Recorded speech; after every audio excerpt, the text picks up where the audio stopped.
कोटि वैष्णववृंद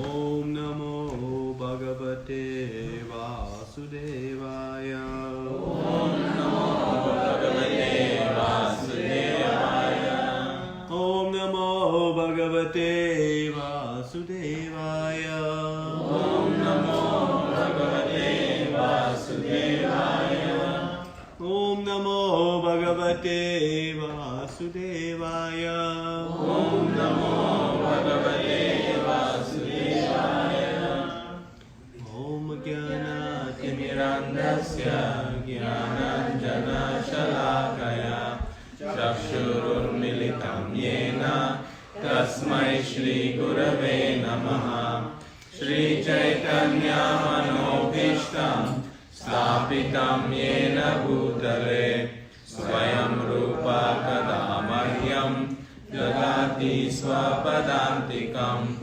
वन्देऽहं श्रीगुरु श्रीयुतापदकमलं श्रीगुरून् वैष्णवांश्च श्रीरूपं साग्रजातं सहगना रघुनाथान्वितं तं सजीवं साद्वैतं सावधूतं परिजनसहितं कृष्णचैतन्यदेवं श्रीराधा कृष्णपदां सहगना ललिता श्रीविशाखान्वितांश्च हे कृष्णा करुणा Sindhu Dinabandho Jagatpate Gopesha Gopika Kanta Radha Kanta Namostute Tapta Kanchana Gaurangi Radhe Vrindavaneshwari Rishabhanusute Devi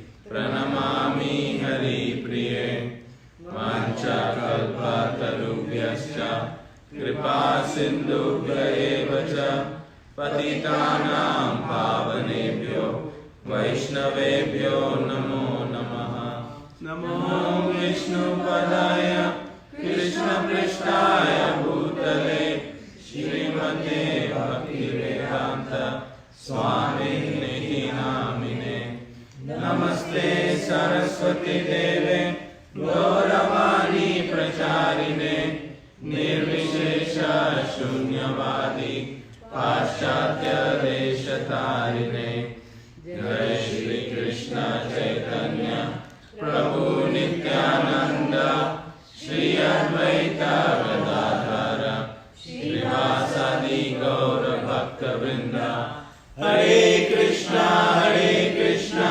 Krishna Krishna Hare Hare Hare Rama Rama Rama Hare Hare.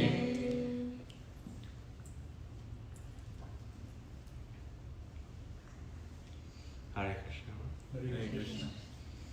So, thank you for joining us tonight. So we are in the midst of Rath Yatra season. So I've been asked by two different people to speak about Rath Yatra. One to speak specifically about the Gundica temple, and my father said I must speak about the organizing of Rath Yatra by Chaitanya Mahaprabhu. So must follow the instructions of those who have asked. So we'll read today from this Chaitanya Charitamrita. Anybody has ever watched a how-to video? Yeah. You've watched a how-to video? How many such how-to videos exist on YouTube? A few? Millions, right? So many. Why do how-to videos exist? Huh? To help us because we don't know how to do it. To help us? They don't know how to do what? Self-help. Self-help. Yeah. So videos are very illustrative, right? You can read a recipe to make some item, but when we watch a video of somebody making that, it makes it come alive. Right, Mother? So, these how-to videos are very instructive for us, right? So this Chaitanya Charitamrita is like one giant how-to video. Chaitanya Mahaprabhu coming in the mood of a devotee. Krishna himself is coming to show us one thing, and that is how to find perfection of life.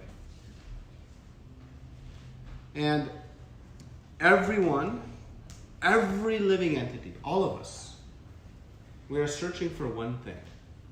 And it is a search until we find it.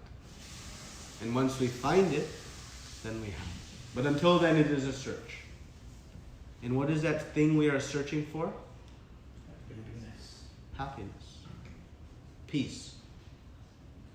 And that is a universal principle. Anybody wakes up in the morning and say, I'm going to look for some unhappiness today? No? Nobody does? Every single living entity, not only human form, but all species of life, we are all united, bound by this common thread of looking for happiness. And it is a universal principle. And we see that there is no shortage of endeavor, attempt to find that happiness. But we know one thing. Because that endeavor continues today, By definition, it means Yeah, we found it. haven't found it. Haven't found it. Because, and we know, we find it, we find some happiness, some enjoyment, some pleasure. But what happens to that? It goes away. And then we search and search and search, and we find it again. But then what happens to it? It goes away. So, but we are on a search, everyone, for eternal happiness. One that doesn't go away. You know, Friday nights is like the beginning of our happiness, right? Yeah. What are the worst days of the week? Monday through Friday, right? And then we have Saturday and Sunday. So in my office today, there was a conversation, and one girl was saying, you know, it would be great if we didn't have to work on Mondays. Then life would be good. Mondays are so miserable. I said, that's true, but then whatever experience you have on Monday, you'd experience on Tuesday. Right? It's the same thing. So like our life is structured like this, where we go through these ups and downs. You know, just like a simple work week has this, 5 weeks of run, couple weeks of and even in the midst of that relaxation, we have chores, we have things, and then that anxiety builds by Sunday afternoon. Oh, I have to go to work tomorrow. Start over again. Like this. So what we're all on a search for is eternal peace and happiness, not this up and down. And so whether we are a spiritualist, whether we are a theist, an atheist, or someone in between, it doesn't matter. We all have the same goal. We all have the same goal. And that is to find peace and happiness. And there is one reason it is a universal principle. A universal principle exists when there is commonality across all.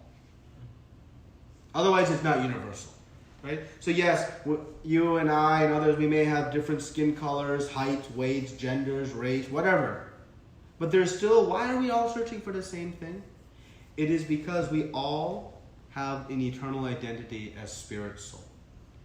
That is a single factual reason why, whether I have a body like this, or I have a body like a bird, or an ant, or a tall human or a short human, a male or a female, that internal principle is attached not to the type of body I have, but the eternal principle of searching for happiness is attached to the soul. And because all living entities have this soul, we find this principle. And what Chaitanya Mahaprabhu came to show us in a how-to video-like form is how to find that happiness and peace that we are looking for. We're all on the same search for the same thing, and we all may be looking in different directions. But it exists in one direction, and that is understanding the soul's eternal relationship. Until that is uncovered, we'll find this ups and downs, ups and downs, ups and downs. And so Chaitanya Mahaprabhu, in this Chaitanya Charitamrita, is performing many pastimes, showing many activities of how one can find this happiness and peace. And one of his most prominent activities was this Rath Yatra festival. This Rath Yatra festival is an extraordinary event. It has so much deep meaning and substance. We can't even really describe it in a small fraction with days of time. It's so deep. But no matter where we are, and you'll see it next Sunday, people will come to this Rath Yatra festival. And they may be coming out of pure curiosity. And they will experience some bliss and happiness. They may be coming out of some deep spiritual quest. Some thirst for connectivity. For this search for happiness. And they'll find happiness. They may be an innocent child having no clue why their parent dragged them there. And they may be an innocent bystander. And so many in between. But what you'll find is everyone is in this unique state of bliss and happiness. And it's almost inconceivable, undescribable until you experience it. And that is the power and potency of the Rath Yatra festival. Because this festival is connecting each and every living soul back to its eternal Father, the Supreme Lord. And it's a festive festival. That's what a festival means. It's a group of festivities, activities that are very pleasurable and enjoyable. We engage the senses in so many wonderful things. And ultimately, Chaitanya Mahaprabhu teaches us that spirituality is about enjoying with the Supreme Lord. It is not about some rote, mechanical, ritualistic process. It is not about some showmanship to present one as such and such. No, it is simply about enjoying one's senses, enjoying with the Supreme Lord. So the question is not about whether to enjoy or not, it's just about how. So that is what Chaitanya Mahaprabhu is teaching us. And so I wanted to discuss today, again at the request of our senior devotees, two topics. One, the cleansing of the Gundica temple. In this pastime, it's a very instructive pastime. So I'll read that and a little bit about the organization of Rath Yatra Festival. Okay? Is that okay? Yes, So we'll just chant one quick prayer in reading Chaitanya Charitamrita. We always recite this. You can repeat after me. Jaya Jaya Shri Chaitanya Jaya Nityananda. Jaya Jaya Shri Chaitanya Jaya Nityananda. Jaya Dvaita Chandra Jaya Gaura Bhakta Vrinda. Jaya Dvaita Chandra Jaya Gaura Bhakta Vrinda. Jaya Jaya Shri Chaitanya Jaya Nityananda. Jaya Jaya Shri Chaitanya Jaya Nityananda. Jaya Dvaita Chandra Jaya Gaura Bhakta Vrinda. Jaya Dvaita Chandra Jaya Gaura Bhakta Vrinda. Jaya Jaya Shri Chaitanya Jaya Nityananda. Jaya Jaya Shri Chaitanya Jaya Nityananda. Jaya Dvaita Chandra Jaya Gaura Bhakta Vrinda. Jaya Dvaita Chandra Jaya Gaura Bhakta Vrinda. Okay, so we'll read a little bit, but a little bit of introduction. So, this cleansing of the Gundica temple, like everything that Chaitanya Mahaprabhu does, the activity is to instruct us on some very important opportunities for us. And in specifically, this activity, this cleansing of the Gundica temple, speaks to the opportunity for the cleansing of the heart. Now we can imagine a world in which, just imagine a world in which there was no greed. What the implications would be of a world with no greed. We would not have locks on our doors. We would not need bank accounts. We would not even need to mark, this is my land and this is your land. There would be virtually no conflict in a world where there was no greed. Imagine a world in which there was no anger. Oh, Krishna. It's almost inconceivable. Just open the newspaper. And what do you see? Full of activities fueled by anger, conflict, heinous crimes, often driven by greed. Imagine a world in which there was satiation. People were satisfied. There wasn't this intense lust, this hankering for so many things.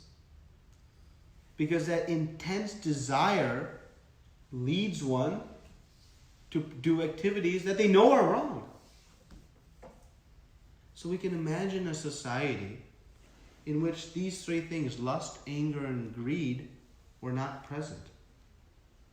Anybody would like to live in such a society? We all would, right? And Krishna explains in the Bhagavad Gita that these are actually the gateways to hell. Because they lead to a very destructive nature and tendency of us as individuals and as society as a whole. When these and many other qualities, I'm just picking on 3. I can add pride and envy and illusion into these impurities of the heart. I'm just selecting 3 to shorten the dialogue a little bit tonight. But the point is, we can just think back to how sweet the world would be if we are purified of these qualities. So the question is, how to become free from these qualities that not only destruct our own consciousness, but affect everything around us and everyone around us, our interactions with others, trying to coexist in a peaceful manner. When our heart is filled with anger, anybody enjoys that? No, it's not a good experience. When our heart is filled with greed, and I shouldn't do it, but it's still there. Anybody enjoys that? So what is our desire, at least thinking introspectively? What would we like to do? Cleanse the heart. Get rid of these things. Right? Remove them from. And our parents and our society and our different teachers, they try to teach us how to live a principled life. Right? To avoid these things. But are those teachings working? Sometimes not. So Chaitanya Mahaprabhu, by showing this pastime, is actually showing how to really cleanse the heart. Not just cleanse the heart, but to pull out these qualities that create disturbance in our own mind and create disturbances in the society in general. This lust, anger, greed, pride, envy, illusion. These impediments that sit within the heart. And that is what this cleansing of the Gundica temple is illustrating. So, we know one thing, that without these qualities, how nice of an existence we would have around us. And we can say one thing. How prevalent are these qualities in society today? In small ways or big ways? Big? Now I'll ask a question. If we compare to 100 years ago, or at least we can guess, how are these qualities more prevalent or less prevalent? More? Wait a minute. We've had so much more technology and so much more advancements in medicines and psychological and comforts of life and beautiful roofs over our heads and cell phones, and yet you're saying these things are progressing?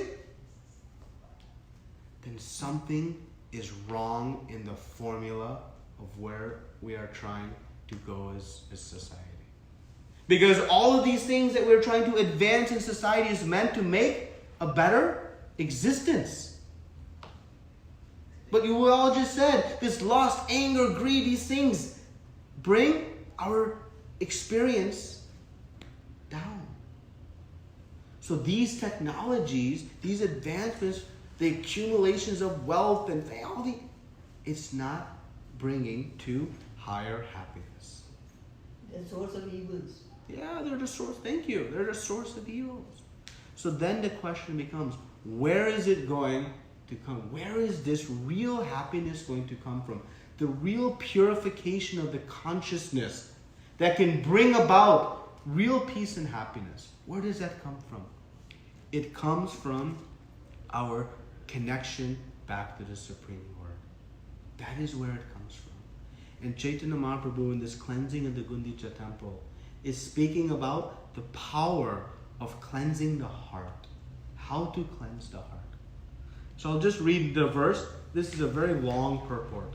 It's a very beautiful purport. For anyone who would like to read it after, you can read it. I highly encourage it. It's very, very nice. So we'll read from Madhya Lila chapter 12, verse 135. Outside the gateway of the temple, all the roads were cleansed, and no one could tell exactly how this was done. So this is the purport. I'll read just a bit of the purport. In commenting on the cleansing of the Gundica temple, Srila Bhakti Siddhanta Saraswati Thakur says that Sri Chaitanya Mahaprabhu, as the world leader, was personally giving instruction on how one should receive Lord Krishna, the Supreme Personality of Godhead, within one's cleansed and pacified heart. If one wants to see Krishna seated in his heart, he must first cleanse the heart, as prescribed by Sri Chaitanya Mahaprabhu in Shikstashtaka, Chaito Darpana Marjana. In this age, everyone's heart is especially unclean, as confirmed in Srimad Bhagavatam, Hridayantashto hiya abhadrani. To wash away all dirty things accumulated within the heart, Sri Chaitanya Mahaprabhu advised everyone to chant the Hare Krishna mantra. The first result that will be that the heart is cleansed, Chaito Darpana Marjanam. Similarly, in Srimad Bhagavatam 1.2.17, confirms this statement. Shandatam Swakata Krishna Punya Shravana Kirtana Riddayanta Shtohi Bhadrani Vidonoti Surtsatam. Sri Krishna, the Supreme Personality of Godhead, who is Paramatma, Super Soul, is in everyone's heart, and the benefactor of the truthful devotee, cleanses desire for material enjoyment from the heart of the devotee who relishes his message, which are in themselves virtuous when properly heard and chanted. So again, the verse continues. But the point is about the cleansing of the heart and the very wonderful effects it has for us and for all around. And the cleansing of the heart occurs when our spiritual consciousness increases, when we begin to reawaken our understanding of who am I. I am this spirit soul, you are the spirit soul, and every living entity around us is the same spirit soul. Not same in identity, same in nature. And that spirit soul has a single identity with its Supreme Father. And when we awaken this relationship and we act in this relationship, then we see this cleansing of the heart. And the result of the cleansing of the heart is the experience of peace and happiness and bliss. So Chaitanya Mahaprabhu wanted to instruct the importance of how to cleanse the heart. Anybody finds it easy to rid their heart of anger? Anybody finds it easy to rid their heart of greed, of these different things? It's difficult. And we have some moments and periods where we're yeah, I'm good. And other moments where it comes back. And then we have moments where it's good and good, right? That's natural. We have these certain things. But we know to get those last pieces of it out, it's difficult to maintain this situation. But these are the qualities that come from a spiritually centered life. So Chaitanya Mahaprabhu began to instruct. So I'm going to narrate the pastime now, the story of it a little bit. But more important than the story is the meaning behind it. That is what is relevant. But the story is also very sweet and beautiful. So we'll discuss the story also. So this chapter begins with King Prataparudra, who was the king of Orissa at the time when Chaitanya Mahaprabhu was performing his pastimes. And he had a very intense and sincere desire to meet Chaitanya Mahaprabhu. One who has knowledge has a desire to meet the Supreme Lord. Plain and simple. Because one knows this is the key to seeing our eternal peace and happiness. So King Prataparudra, he was a king, very powerful personality, had great wealth and fame, but his mind was not polluted by such power, by such wealth, by such amenities. His mind and heart was very pure and knew that his desire was to meet the Supreme Lord, Chaitanya Mahaprabhu. But Chaitanya Mahaprabhu, for external reasons, denied audience. Again, I emphasize, for external reasons.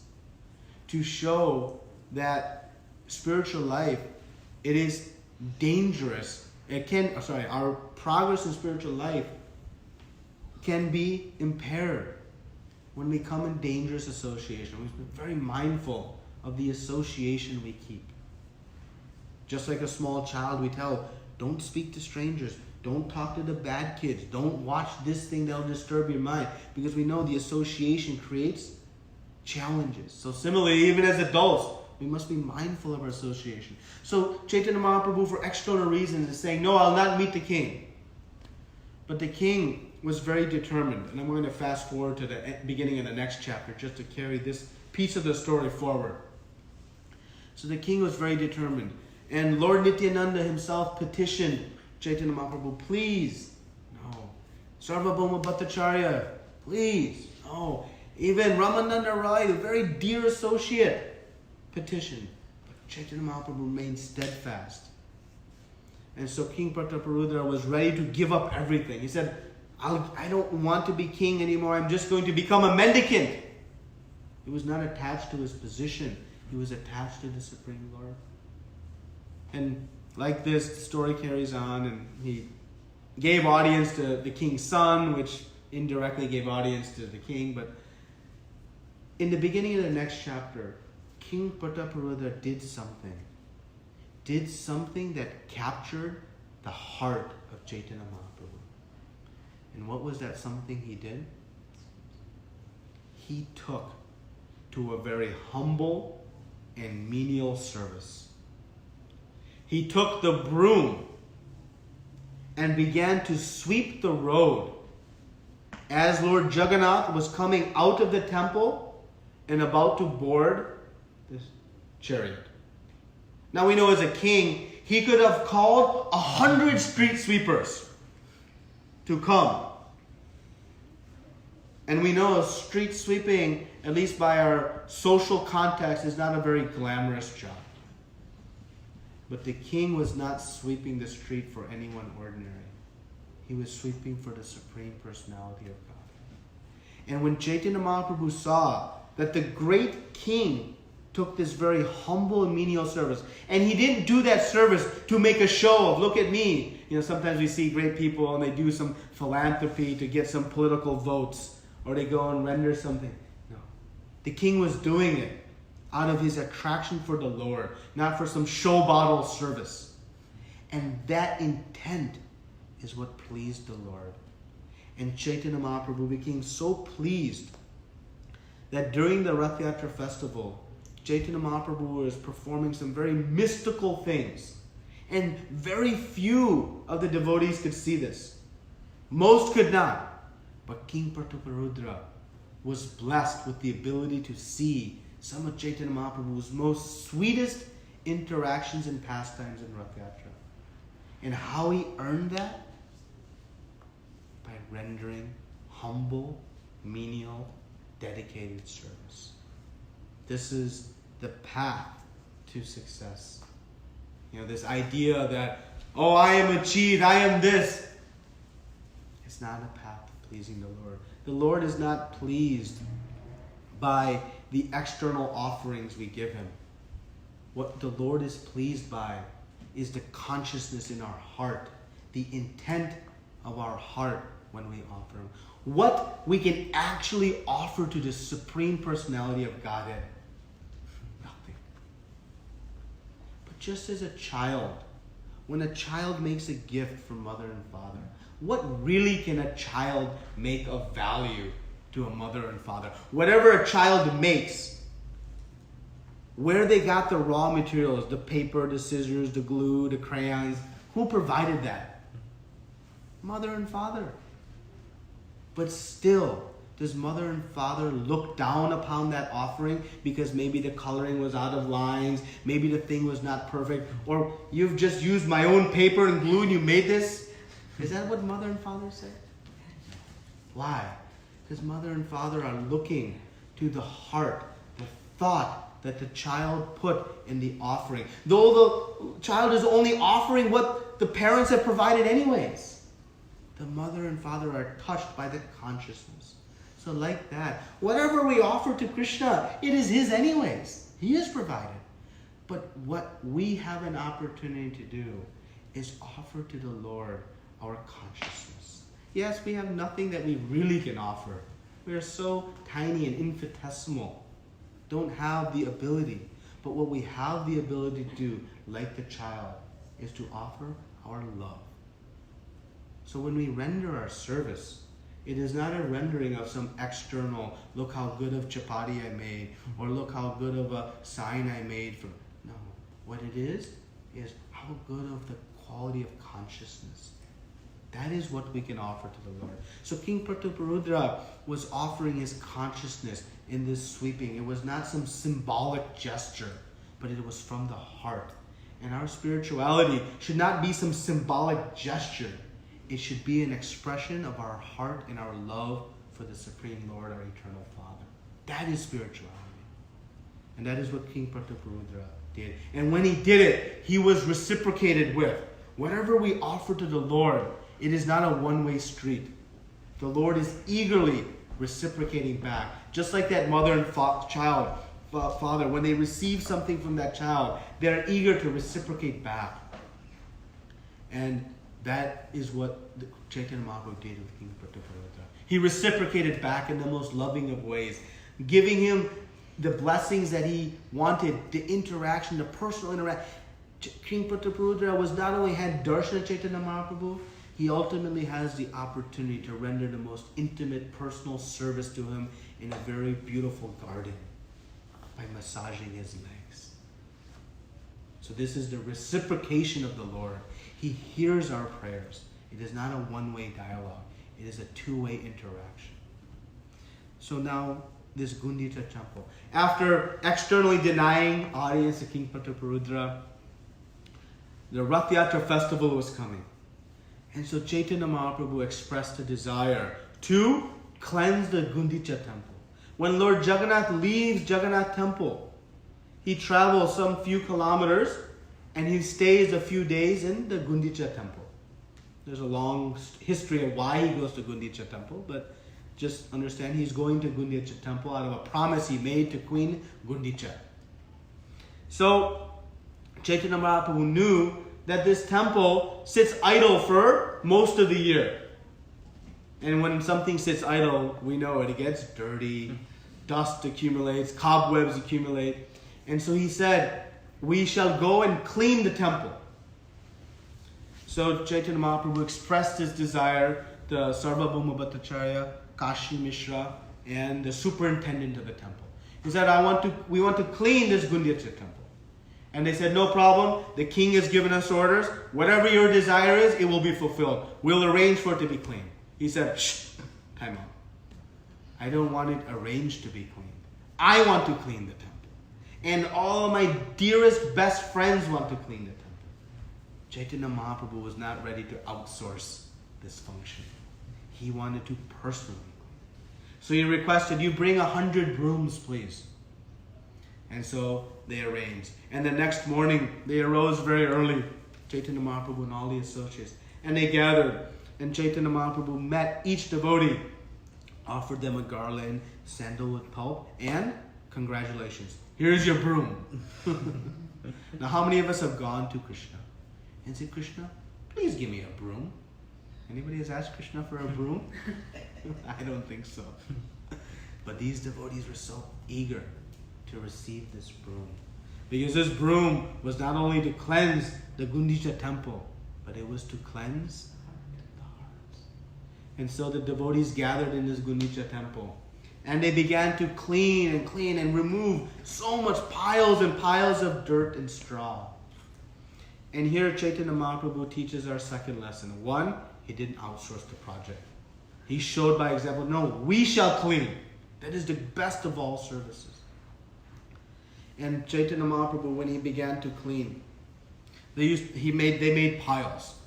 And in one pile was all the dirt accumulated by all the devotees. And in the other pile was the dirt accumulated by Chaitanya Mahaprabhu. And whose pile was bigger? Yes. Chaitanya Mahaprabhu, the leader of the party, was not saying, you do this, you do this, you do this, you do this. He himself was cleaning. Krishnadas Kaviraj Goswami says, the hands of 100 people. He himself was sweeping the entire temple. And they swept and swept and swept, and they pushed all of this out. And the devotees said, we've done. And Chaitanya said, no, you have to come back. And now we have to get the very fine grains of sand out. Yes, we got the big stuff out, but there's still some fine grains of sand and dirt and straw left. And so then they began to sweep and sweep and sweep again. And then Chaitanya Mahaprabhu arranged, just behind the Gundica temple is Indradyumna Sarovar. It's a big pond. Another history behind that. And they arranged for hundreds of clay pots to come filled with this water. And they began to wash all the parts of the temple. And Chaitanya Mahaprabhu took his chadar, his own cloth, and began to clean the simhasana, the area where the boga was clapped. The top corners, everywhere was being cleansed. So much water was coming and all the dirt was being thrown around. But Chaitanya Mahaprabhu was in the center of the activity. As the leader, he was the first doer. And if you see in modern business principles, the number one leadership principle expounded today is servant leadership. And that is Chaitanya Mahaprabhu showing in Shastra long before these principles came. This servant leadership mentality. And so he led the way. And as a leader, he also had a responsibility. He would encourage those who were doing a very good job in cleaning. And he would also encourage with sometimes a little bit harsh words to those who were not. You know, sometimes in our devotional life, we need some encouragement, but we also need some correction. And that correction is painful when there is ego in the heart. When there is ego in the heart, that correction becomes painful. But actually, when we are driving on the road and that groove on the side of the freeway, do we become angry at that? We become grateful of it. Why? Because it prevented us from going into the ditch. That is what correction is in spiritual life. But due to ego, we resist, reject that noise, which is saying, my dear friend, don't go this way, go this way. Because sometimes we're not able to see it ourselves. So Chaitanya Mahaprabhu was showing again leadership. He was encouraging and also helping those who were not performing. And as a recipient, we should understand, we should seek out such support to help propel us forward. So Chaitanya Mahaprabhu was leading like this. And they were washing and washing and washing, and so much water had come. And when they let the plug out of the temple, it explained, like a river flew out of the temple, carrying with it all of the dust and the finest of finest grains. And as this verse said, outside the gateway of the temple, all the roads were also cleansed. So even outside, we know if we push all of the dirt to the threshold of the house, what is going to happen? Comes back. And so Chaitanya Mahaprabhu showed by not cleaning the temple just once, by cleaning it twice, was pushing it far away. And Srila Bhaktisiddhanta Thakur comments that this second cleansing is also very instructive for us. So how to quickly wash away the impurities within the heart?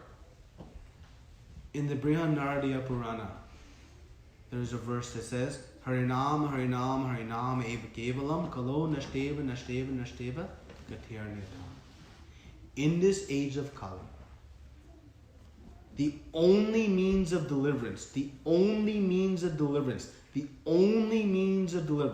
is chanting of the holy names, chanting of the holy names, chanting of the holy names. This comes from our Puranas. There is no other way, there is no other way, there is no other way. What is no other way? Besides chanting of the holy names, chanting of the holy name, chanting of the holy name. Hare Nama, Hare Nama eva kevalam.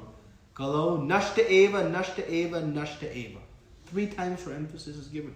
Why we need to hear it 3 times? Because this is thick, at least speaking for me. It doesn't enter so easily. So, we need 3 times emphasis. But Chaitanya Mahaprabhu said, to flush the heart of all of these, lust, anger, greed, pride, envy, illusion, what to do? Chant the holy names of Cheto Darpana Marjanam, to cleanse the mirror of the heart. We take to the process of chanting Hare Krishna, Krishna Krishna, Hare Hare, Hare Ram, Ram Ram, Hare Hare. This is not some ritualistic process. It is a deep interaction between us and the Supreme Lord that leads to the cleansing of the heart. And the result of the cleansing of the heart, we started this whole discussion with our society, ourselves, without these impurities, leading to such a beautiful existence. So this happens by this chanting of the holy names. And Chaitanya Mahaprabhu, in cleansing this temple, when he did it once, it's instructive that, we sometimes in our cleansing process, we remove the more overt things in our life that are destructive. Some of the more, overt principles against spirituality. And those are, we avoid consumption of flesh and intoxication and gambling and illicit affairs and things like that. But as we progress in spiritual life, the subtle impurities in the heart still remain. Anybody has such experience? There's some of the still lingering, that ego. Sometimes as we progress in spiritual life, one should purify of ego. Yet sometimes, I am now senior devotee. I now can recite verses. I now have been tenured. This pride can enter our consciousness. Sometimes our spiritual life comes for desires. Rupa Goswami says, Anyabilashita shunyam gyanakamari navratam anukulina Krishna anushilanam bhaktir uttama. His highest bhakti is free of all desires. We don't approach the Lord with desires. We approach the Lord out of love. But sometimes, even in our spiritual life, those desires, those subtle desires remain within the heart. This is what Chaitanya Mahaprabhu was instructing. That second wave of washing is required. Those finer grains of sand. The big ones kind of go a little bit easier. But the finer grains subsist a little bit longer. We have to go find them in the corners and we have to really scrub them to get them out. And what is the scrubbing process? Not just chanting, but attentive, high quality, focused chanting. Sweeping is sweeping, right? But some were sweeping very good and some not. Chanting is like that. Some is good, some is like... Both are beneficial. Better than nothing, no doubt. Just like going to the gym, right? We can be really attentive in going to the gym and exercising, or we can be a little lackadaisical in going to the gym and going to the gym is better than not. But being attentive and focused in the gym is going to lead to a more precise result. So similarly, when we think about the cleansing process, the more effort, the more quality we put into our chanting, the more result. Certainly, whatever we do is better than nothing, but the goal and purpose of this chanting is to purify the heart and to reconnect with the Supreme Lord. So we should have, when we set a good intention for anything we do, but not just becoming mechanical robots, ritualistic, It's, again, better than nothing, but we want to take from that status to a higher level, which is having conscious action with a specific goal. And that is when we'll see even deeper results. And it's like anything in our life. If I approach my studies in school mechanically, just going through the motions, I'll get a similar result back. And if I approach my studies with a sincerity, I'll get that result back. The same thing in spiritual life. So Chaitanya Mahaprabhu is telling us that to wash these finer grains, we must first be attentive that they exist. We don't see the finer grains, right? The big straw and dirt we see very easily, right? But the finer grains are harder to see. We have to go and find them. And if they're there in our hearts, also don't be discouraged. Oh, I have this lingering, issues. Don't worry. You have a very powerful soap. You have a very powerful soap. My soap is somewhere there. It is our bead bag. It's so powerful. Right? So we just take to the process. So this cleansing of the Gundica temple, Krishnadas Kaviraj Goswami says at the end of this chapter, he says that what is the benediction of hearing this pastime? By seeing or hearing these pastimes, even sinful men can awaken their Krishna consciousness. Doesn't matter where we are. Doesn't matter how impure the heart is. Krishna says, just try. Just do a little bit. Don't worry. Just like a mother and father don't expect perfection from child, Krishna does not expect perfection from us. What he wants is our intent and our love. We try. And we try more, each day a little bit better. And we try under guidance. We can speculate on our own ideas of how to do X, Y, or Z. But why is it that we go to how-to videos? I asked this question in the beginning. Why do we go to how-to videos? And one of you said, because we don't know, so we want to know. And that is why we approach Shastra. Because mankind, since the beginning of time, billions of people, millions of years, unlimited varieties, has been trying to find peace and happiness. But it only exists in our relationship with the Supreme Lord. And Srila Prabhupada comments in this purport, that I didn't read the whole purport. He speaks about one of the anarthas, one of the impurities in the heart that persist, that can remain in spiritual life, is when we become selfish. And what he explained, that selfishness. That our spiritual life is not meant to deliver just ourselves and leave behind all those around us. Real spiritual life is meant to purify our heart so that we may go out and help others achieve the same blessing and benediction.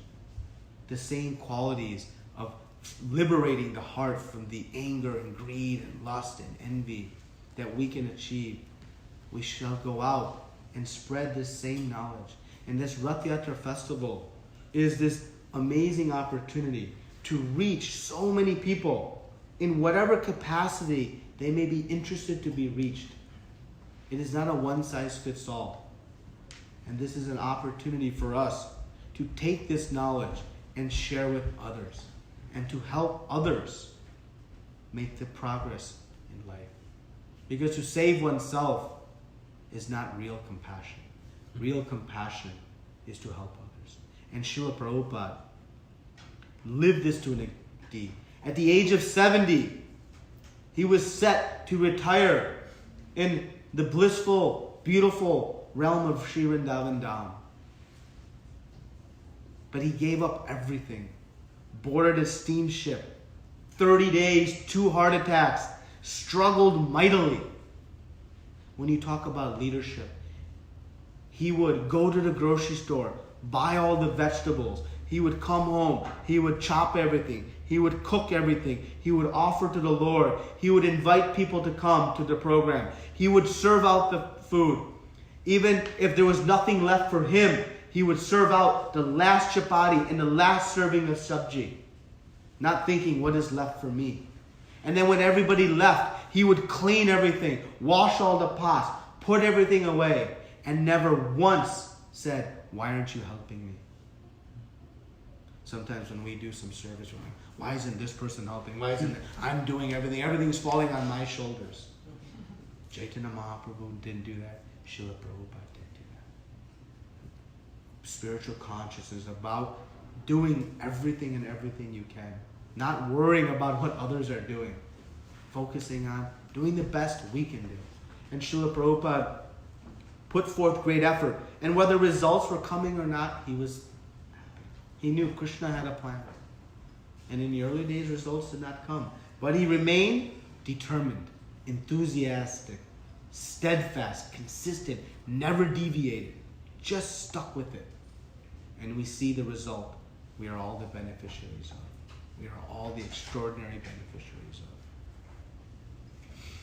So, the end of this chapter is a very sweet pastime. Chaitanya Mahaprabhu, after all the devotees had cleaned and cleaned and cleaned, you can imagine, they were tired. And so what Chaitanya Mahaprabhu did, he took them all to a beautiful garden. And he arranged the best of the best Mahaprasad from Lord Jagannath to be brought to the devotees. And he distributed all of the wonderful prasad to all the devotees, up to their necks. What did he ask for? He said, give me this, there's a specific, I forgot the name of the sabji, there's a specific sabji he asked for. It's just like a boiled sabji, spinach type thing. He said, give me this. You give all the cakes and rasgullas, pakoras, all sweet rice, all the devotees. He was a leader. He cleaned more than anybody. He did not think, I should get the reciprocal amount. No, Krishna is this way. He is anxious to give the best he has to all of his devotees. And then what he did, this is what is beautiful. After all the devotees enjoyed, another round of very special prasad came. And he got up from his seat. And he took the plate. And he one by one was giving offerings to each and every person. But he knew in everyone's heart, being the omniscient, supreme Lord, what each person wanted. And he was reciprocating with them. You wanted rasgulla, you got a rasgulla. You wanted sweet rice, you got sweet rice. And like that, he was giving to each and every person. There's a very important instruction in this. When we render service to Krishna, his reciprocation back is not general. It is not even big. It is a very direct, personal reciprocation back. The Lord is so eager and anxious. He gets no more happiness than giving back to his devotees. And this is the relationship between Krishna and his devotees. His devotees know only one thing. All they want to do is please Krishna. That's all they want to do. And what is the only thing Krishna wants to do? Please his devotees. That's it. And this is when we have complete peace and harmony. There is no selfishness, no I, me, and mine. As long as I, me, and mine exist, we get into this conflict. And this is what this Gundica Marjana teaches us, amongst so many other things. Many other principles are taught. So I'll just spend 2 minutes on the beginning of the next chapter.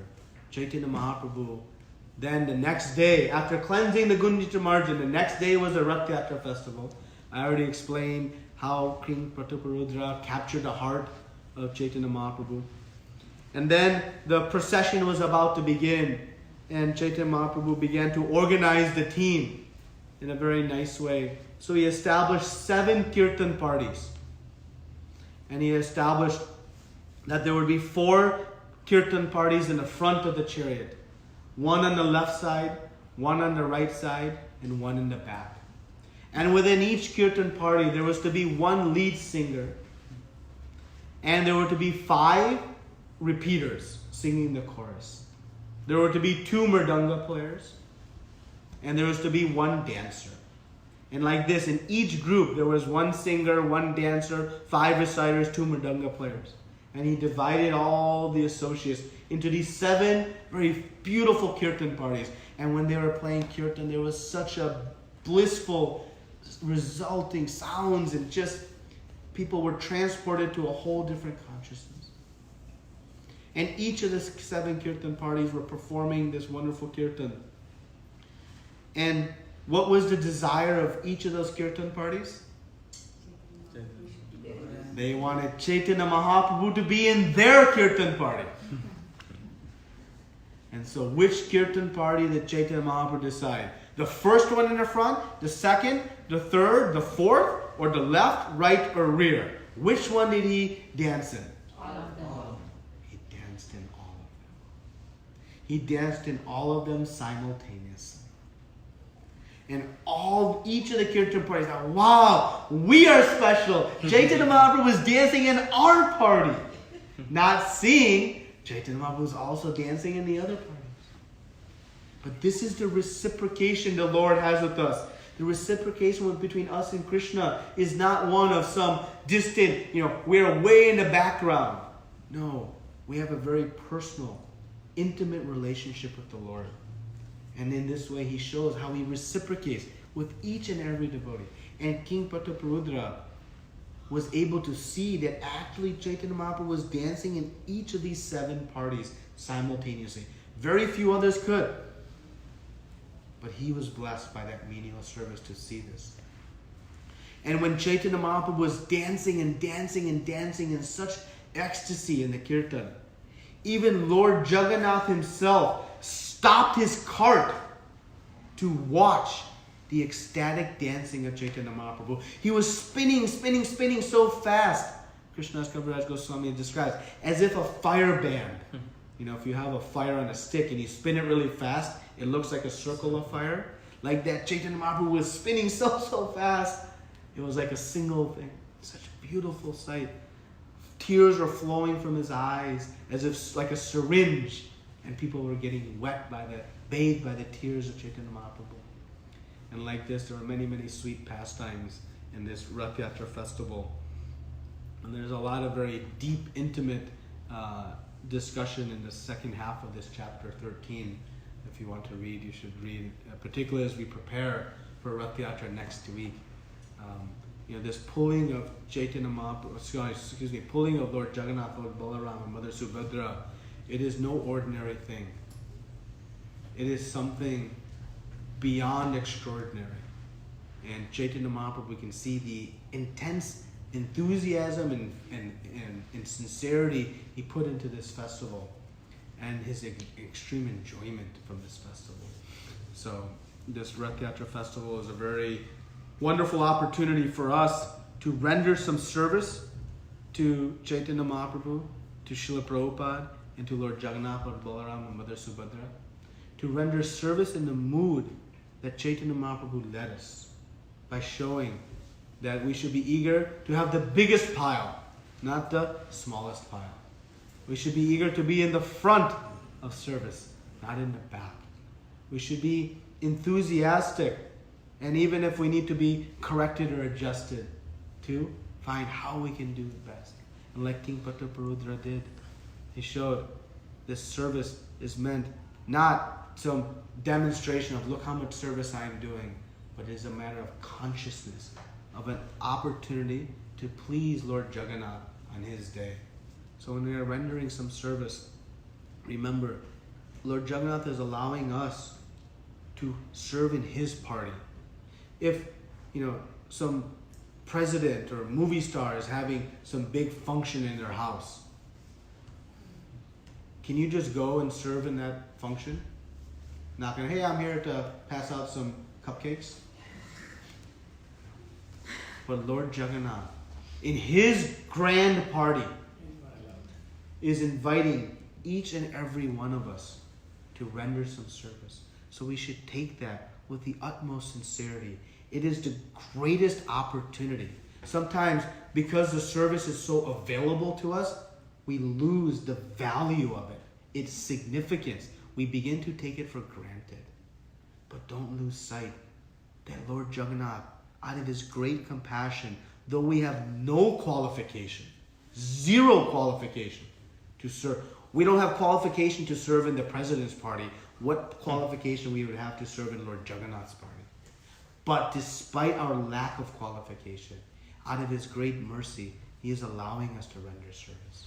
So we should render this service with a desire to please, with a desire to follow, and a desire that I can do it one more time.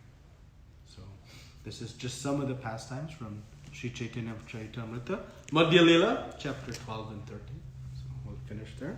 Srila Prabhupada ki jai. Lord Jagannath Rath Yatra Festival ki jai. Shri Gundica Marjana ki jai.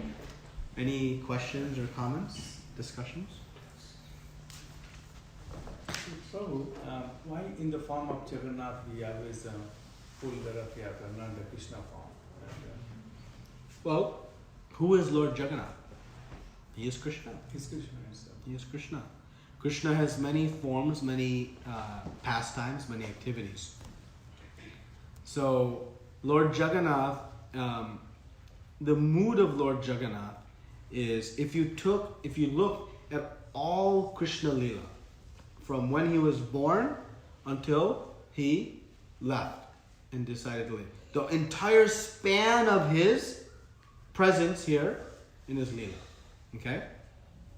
If you identified the single most happiest moment of Krishna's entire Lila, that was the Lila of Lord Jagannath's symptoms. It is the highest ecstatic mood that Krishna had. It was the happiest he was. And there's a long story that goes into who is Lord Jagannath, why he has this form. Next week we'll narrate that story, maybe on Thursday evening.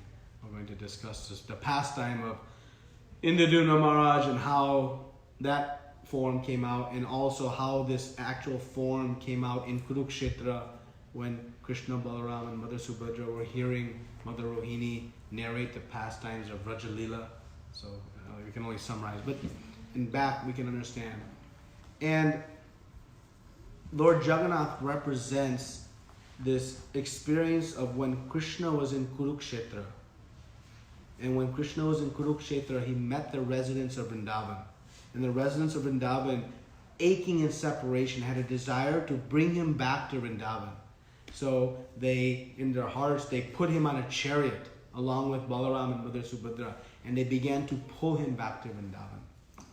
And so that is one reason why Lord Jagannath comes aboard this chariot and we pull in that way. There are some other reasons related to the pastime of Indraduna Maharaj as well.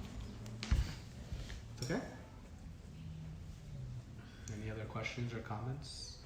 Discussion? Little different question away from the Jagannath topic right now. Like basically this spirituality thing, why there are so many other people like, having a normal lifestyle, people seem to be very happy, maybe not reaching the utmost happiness.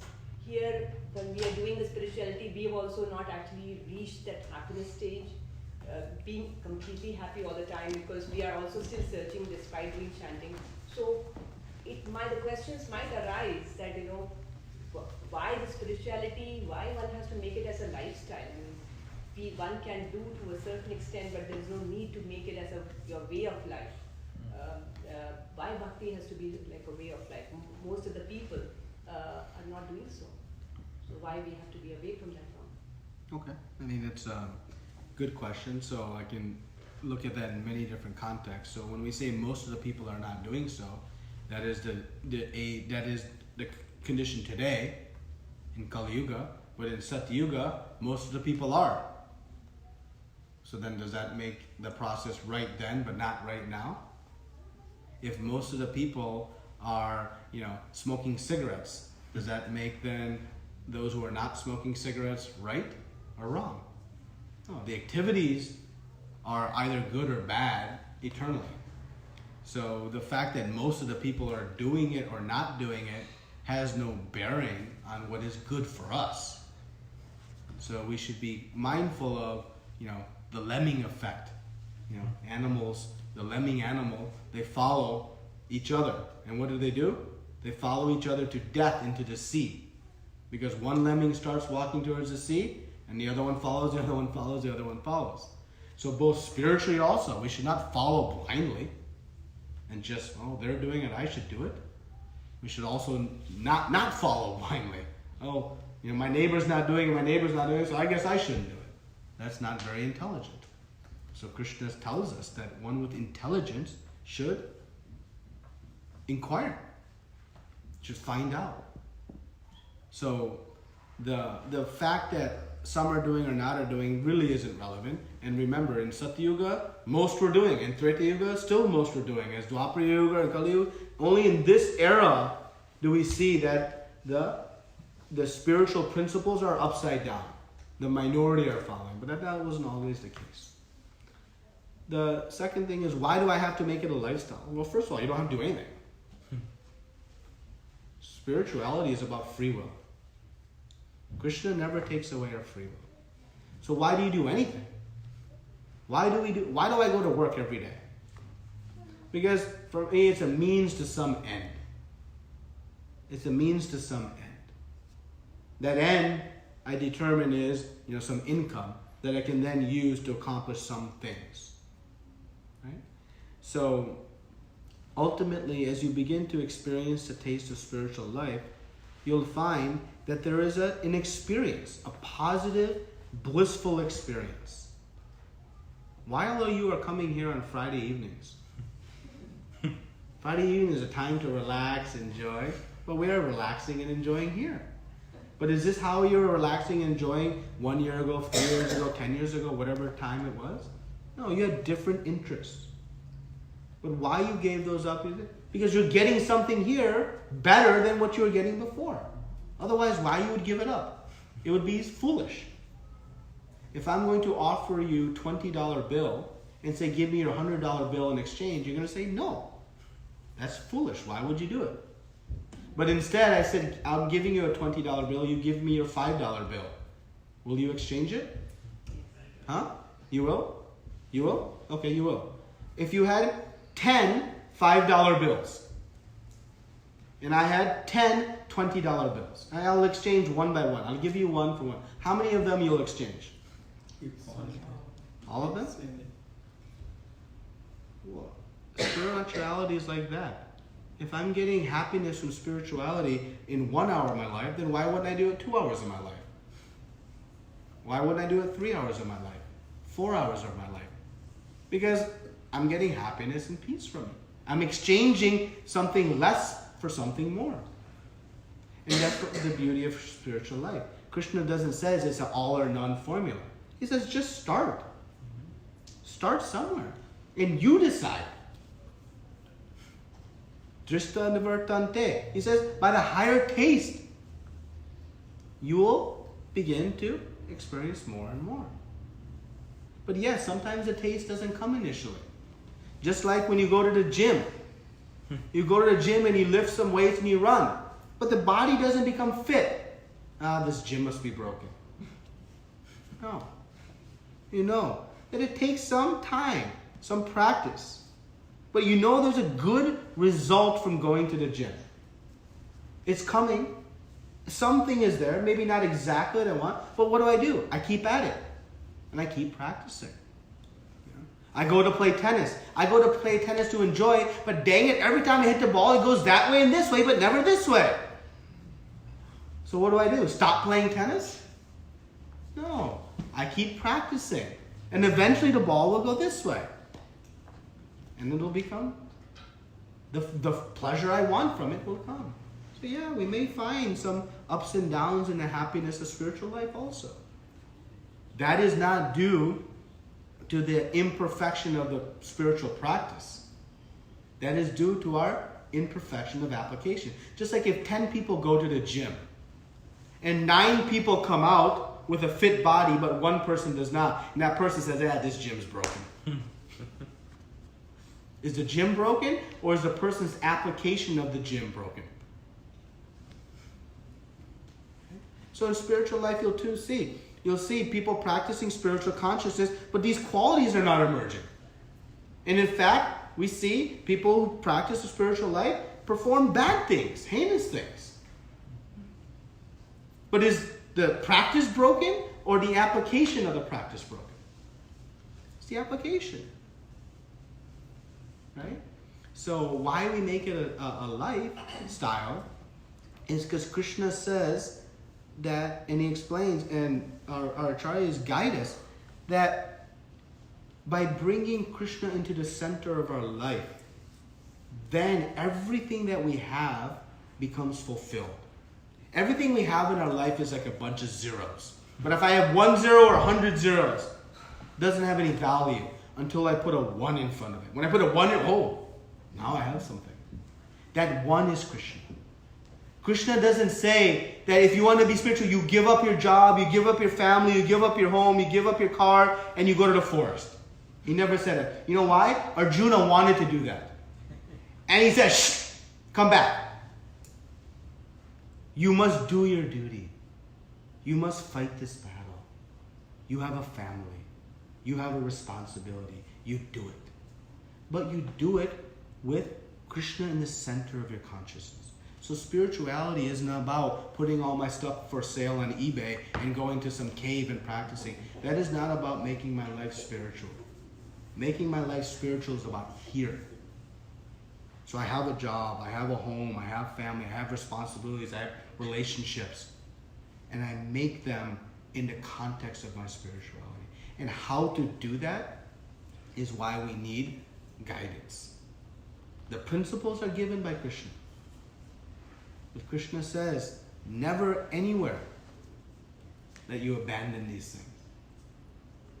And that is why this spiritual life is so sweet and so profound and so perfect. Because it applies to each and every person in whatever condition they may be. And our Shastra explains that Krishna is like the root of the tree. On the tree there are many branches. These many branches are compared to all of our different desires and so-called areas of love.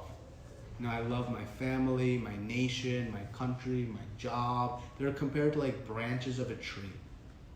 But when you go to a large mango tree and you want to nourish the mangoes, you don't water each and every individual branch. What do? You water the root. And by watering the root, you nourish all the branches of the tree. Our scriptures explain that by Krishna is the root of that tree. By nourishing our relationship with Krishna, we actually nourish all of our relationships, all of our loves, all of our affinity.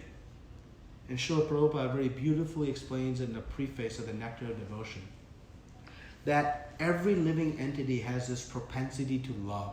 Actually, the happiness we are looking for, it comes out of our need for love. And the only question is not if to love, but whom to love. Where to repose our love. And he explains that when we learn to take this loving propensity to the Supreme Lord, the root of the tree, then everything that we are actually trying to love becomes nourished. So it is not an either-or scenario. You don't water the root in absence or separation from the branches. You water the root to nourish the branches. So spiritual life, intelligent spiritual life, is about bringing Krishna into the center of our life to nourish everything around us. It is not in separation. And that is how we have to practice. Can I ask you a question? Please. So I'm new. Yes, thank you for joining us. Thank you. What if you don't believe in Krishna, but you believe in spirituality? Can it be done? Yeah, they can. So, what's the significance of why do we have to talk about Krishna all the time? Well, Why not just talk about spirituality? because spirituality is ambiguous. So let's get specific. We can talk about politics, but we don't talk about politics. We talk about people within politics. We don't talk about sports. We talk about teams and people within sports. Right? We live in a world of personal relationships. So spirituality is about person. Who knows Krishna? Nobody knows Krishna. Nobody has seen Krishna. Like anybody that I know haven't seen Krishna. So how do you believe in something that you don't know whether it exists or not? Yeah, it's a beautiful question. So how do you believe in something that you don't know if it exists or not, right? Do you have a cell phone? Yeah. Okay. Have you ever called India on a cell phone? Or not overseas on a cell phone? Yeah. Yeah. How did that call get connected to somebody overseas? There's a satellite up in the space that's connecting that call, right? Right? Have you seen that satellite? No. But hold on. Yeah, you know it's there, exactly. Why do you know it's there? Because of the effect of that call being connected. You have an experience of that call being connected. You know that satellite's there. You haven't seen it, but you have enough experience to know it's there. Right? You try calling to Krishna. You'll know he's there. Before you see him, you will know he's there. You'll see him, but before you even see him, you'll know he's there. Why? Because of the effect, the response. Because if I tell you, you chant to Krishna, right? And there's no response, you wouldn't do it. So if I tell you, you chant water, water, water, water, water, water, water, water, water, water, water, I'm not going to do it. Nothing's going to happen. There's no response. There's nothing I'm getting out of it, right? So before you can see Krishna, you will experience Krishna. Now, how to know Krishna, right? And why Krishna? Well, let's establish one thing. You don't know and I don't know. Right? We don't know. But Shastra knows. Scripture knows. And why does Scripture know? Because Scripture comes in parampara. Just like you don't know for sure what your mother and father did in their childhood. Right? Because you weren't there. I wasn't there when my mother and father were a child. I know them so well, but still I don't know. I can't know for sure. I have to ask someone who was there who can tell me. Then I can get exacting information. Right? So to know something beyond our experience, we have two options. We can either say it doesn't exist, or we have to go to an authorized source of knowledge. Now, to say it doesn't exist is one option, but we can understand that to be fairly foolish. Because just because I don't know doesn't mean it doesn't exist. Just like I don't know what Mount Everest looks like, but I know it exists. Because why? Some authorized information has told me about it. I haven't seen Mount Everest. Have you seen Mount Everest? But we know it's there, right? So we're taking that from authorized information.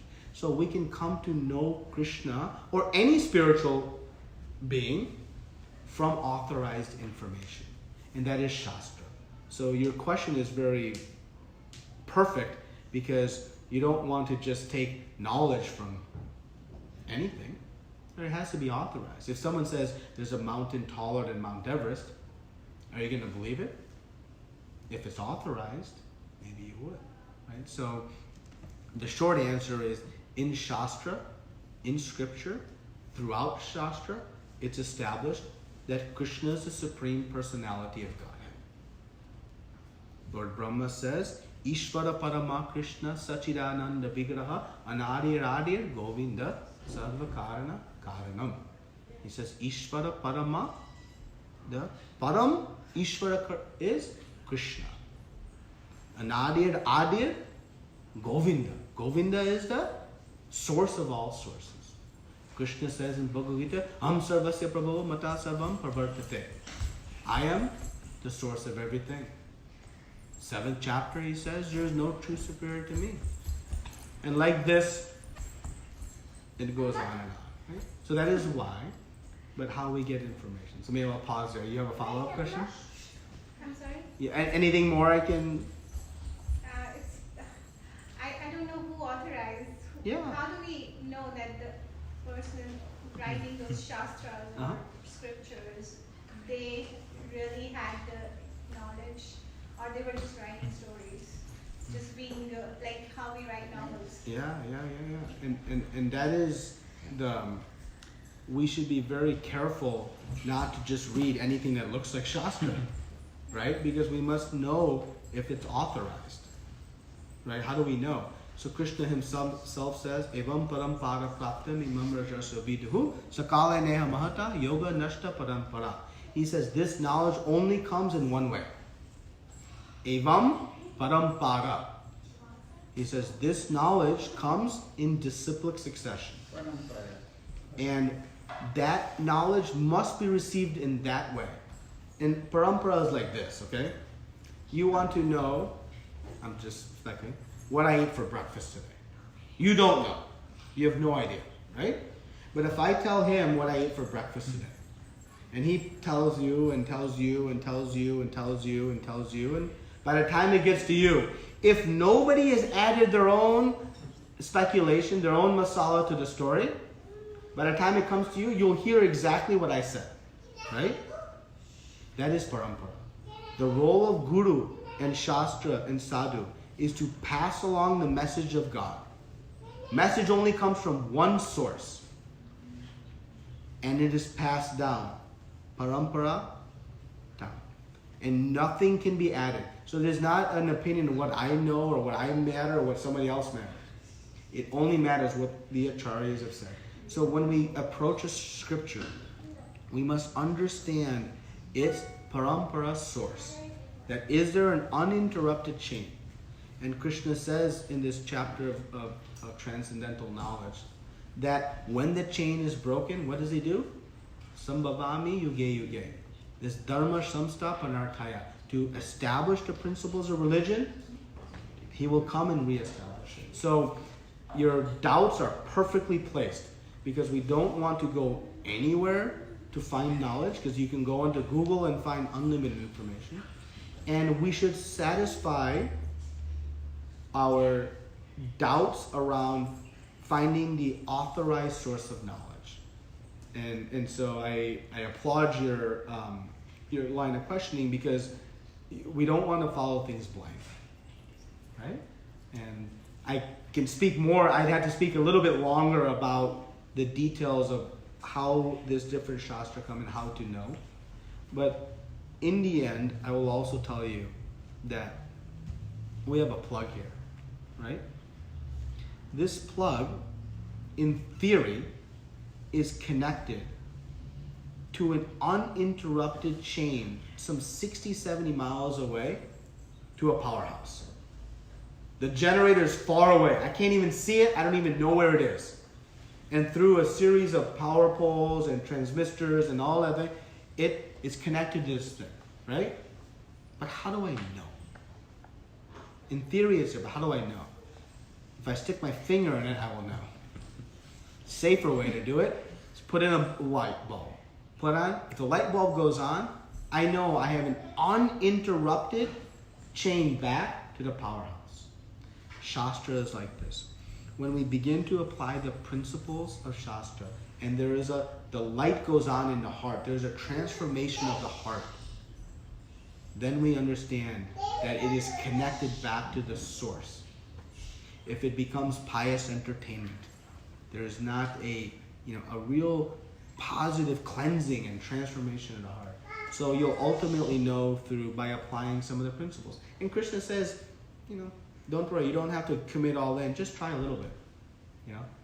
You can do a rent-to-own strategy. Just try. Just try. And by trying a little bit, you'll begin to see it. And keep asking questions. Whole Bhagavad Gita, whole Srimad Bhagavatam is question, answer. Spirituality is not about one-way dialogue. It is about questions. Srila Vyasadeva says, Atata Brahma Jignasa. That we should inquire. So thank you for your questions. They're very, very direct and very important questions. So. Sorry. No, they're perfect. Thank you. I appreciate them. Yes. I have a question. Yeah. I come from India. Yeah. Just a couple of days back I came. And in India, I don't know whether you know, parts of India is divided. We have got so many gods. Yeah. We worship all gods, Yeah. not only Krishna. Yeah. Now I come from north. Yeah. In north, Rama is supreme, they call it. Yeah. We worship Ram, we worship Hanuman, Yeah. we worship Krishna also. Yeah. East, you go to eastern India, Krishna is more prominent over there. Yeah. Because he did work there, he married Rukmani, who's from Assam.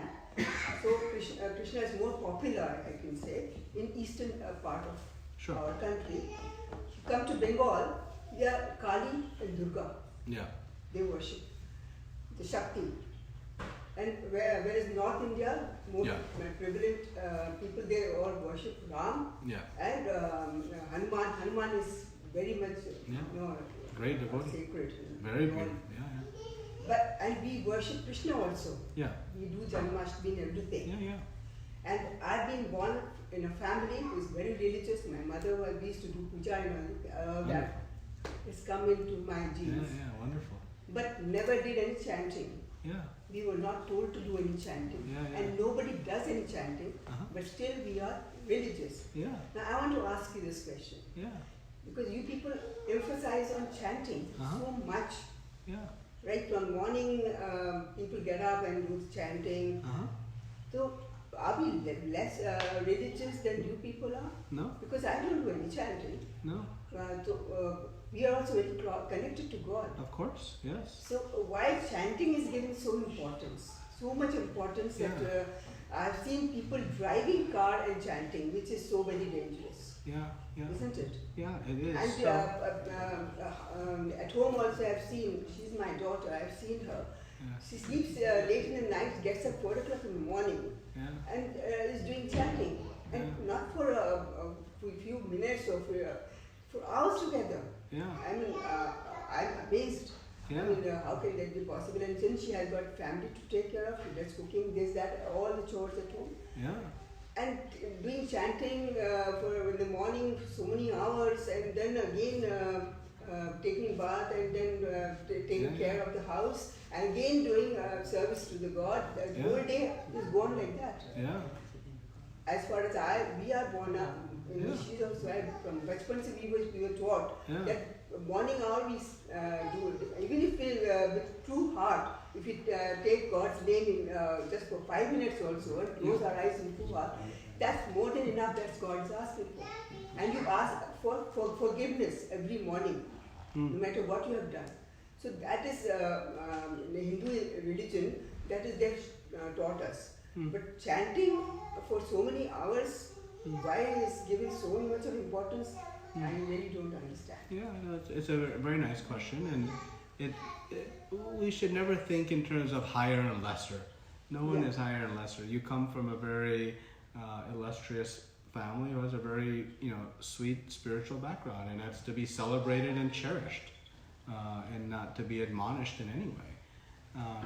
And likewise, one who may practice in a different means is also to be celebrated and cherished and celebrated as well. And so it is not a one way street or a single approach. And you have an affinity and an attraction to Lord Ram and Lord Hanuman. That is wonderful and beautiful. And there is nothing. And someone may have an attraction to Lord Krishna, and their attraction is also beautiful and wonderful. And so it is not a question of higher or lower or us and them. It's that. Now, within the realm of spirituality, there is different gradations of spirituality, right? Just like there are different gradations of, I don't know, I'll pick a mundane example. Don't take this literally, but there are different gradations of, cars. You can buy a luxury car, a regular functional car, or a very entry level. There are cars, but there's different features of them, right? So spirituality also has some similar, again, it's a little bit of a off example, but there's different features of it. So ultimately, in all aspects of religion, you'll see an emphasis in chanting. When you go to Christianity and you see, what do the priests do? They are moving the rosary. They are calling out the names of the Lord. In Islam, they are calling out the names of the Lord. In Judaism, they're calling out the names of the Lord. And in our Vedic culture, we see this emphasis and this importance placed on chanting of the names. So, chanting, and in each era, there is different yugas. Satyuga, Treta Yuga, Dwapara Yuga, and Kali Yuga. We are in the era of Kali Yuga. So in Satyuga, the primary means of deliverance is intense meditation. Very long and powerful meditation. In Treta Yuga, the primary means of deliverance is yajna. Very elaborate and detailed yajna, fire sacrifices. In Dwapara Yuga, the prescribed process is very elaborate deity worship. And in Kali Yuga, the prescribed process is chanting. So in each yuga, there's a specific means. Just like if you have a child, a middle-aged person, and a senior person, all have the flu. Well, a skilled doctor is going to apply the medicine appropriate to the situation and condition of the person. The illness is the same. So whether we are in Satyuga, Treta Yuga, Dwapara Yuga, Kali Yuga, our illness is one separation from, I'll say God, if we want to keep it, separation from the Supreme Lord. That's the illness. Now the means to cure that illness is based on our circumstance. And based on Shastra, not based on my opinion, your opinion, or someone else's opinion, on the basis of Shastra. Again, read the Brihanarada Purana. That is where that verse comes. Harinam, Harinam, Harinam, Eva Kevalam, Kalahu Nashteva, Nashteva, Nashteva, I have one thing to say. So, One thing.